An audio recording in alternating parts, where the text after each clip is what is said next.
Shalom Acres. You can see it's actually middle of January. I'm out here in a short sleeve shirt. I do have a hat on just to try to protect my head, but boy, it's a warm day. I think we're at like 60 degrees in the middle of January. Actually just looked, and our one of our peach trees, one of our younger peach trees, still hasn't lost all of its leaves, and all of our elderberries are all starting to bloom as far as bud out, and some of them actually have leaves on them. So that got Luke and I thinking, we did such good work on this orchard, but boy, it's not going to be long, and we're going to need to trellis up our blackberries. So you can see I got a shovel in my hand. Seems like it's a pretty common practice on a homestead to have a shovel. So we're digging holes so we can sink in cedar posts. And we're putting up a little bit different style fence compared to what we put up for the sheep and for the chickens. But we're going to do a different style trellising this time, because we know this is long-term where we're going to keep some blackberries. So we're actually going to set up a 4x4, kind of like a field fence, throughout this whole thing. So we'll take you along as we do that, but it's going to be a good couple days to get this done, because boy, the ground's hard.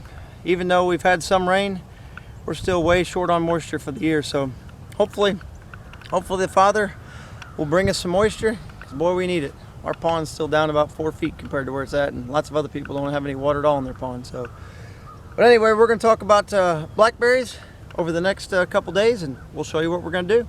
Thanks. Shalom. We're back. You saw last time I was out here in a short sleeve shirt digging holes, and today I'm out here in a hat and everything else. We had a good frost last night. Got a beautiful sunrise coming up. Don't want to blind you, but at the same point, boy, it looks really nice.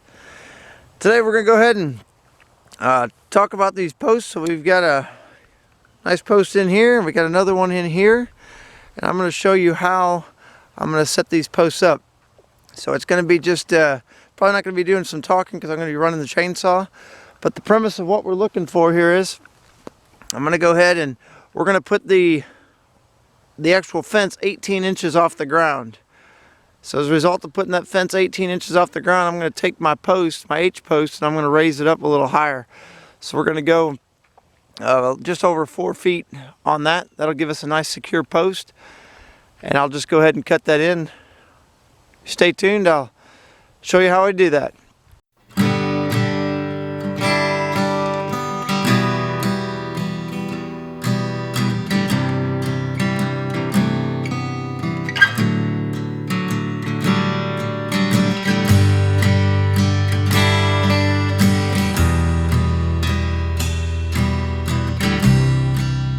Got it in a nice wedge shape. That wedge shape is what we're working towards to fit right into that hole. It should hopefully fit.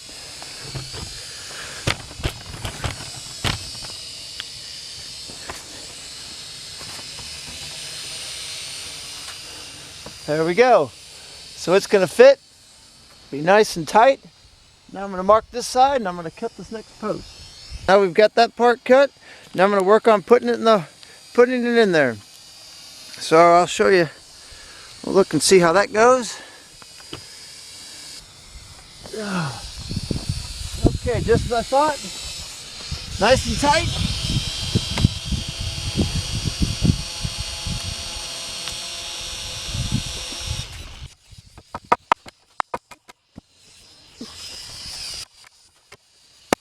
So you can see I had to beat that in, but boy, look how nice and tight that is.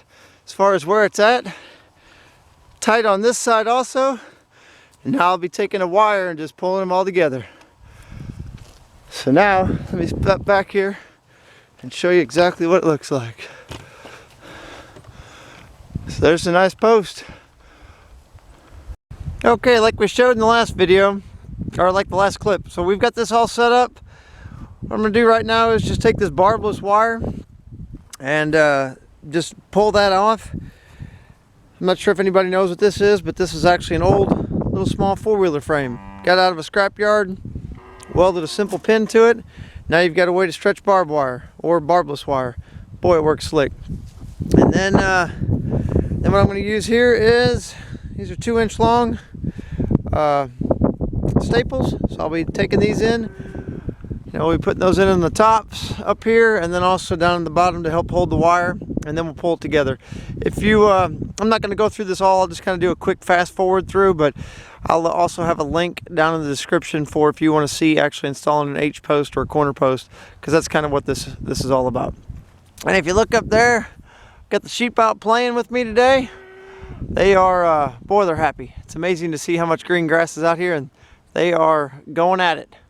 So we'll set this up on the tripod and let you watch.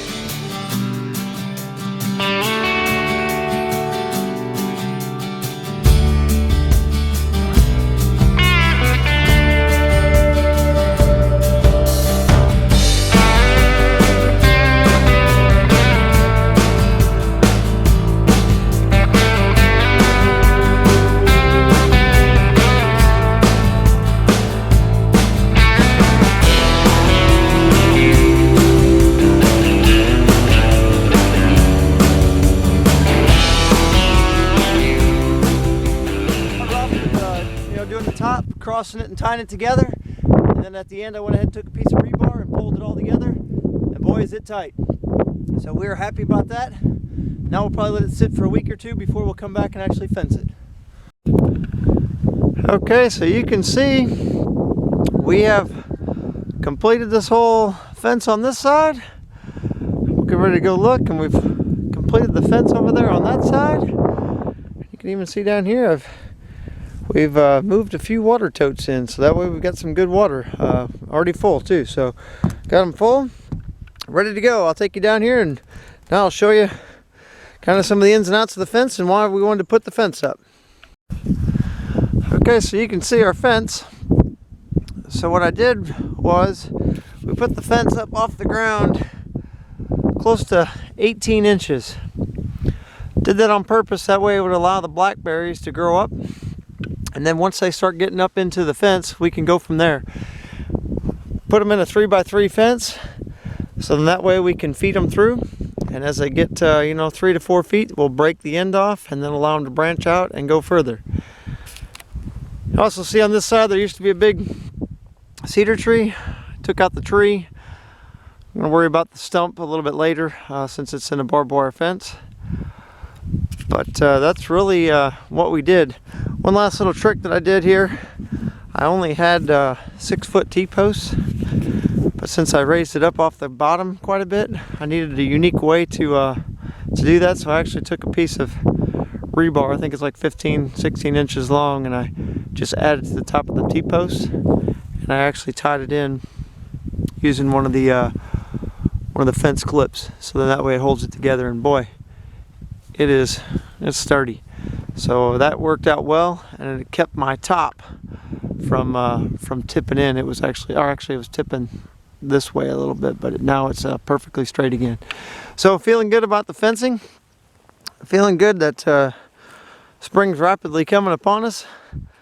So we're glad this part's done, so we can get ready back to some of the other gardening activities. So hope you enjoyed this. If you can, please subscribe and share with your friends. We'd appreciate it. Thank you so much. Shalom.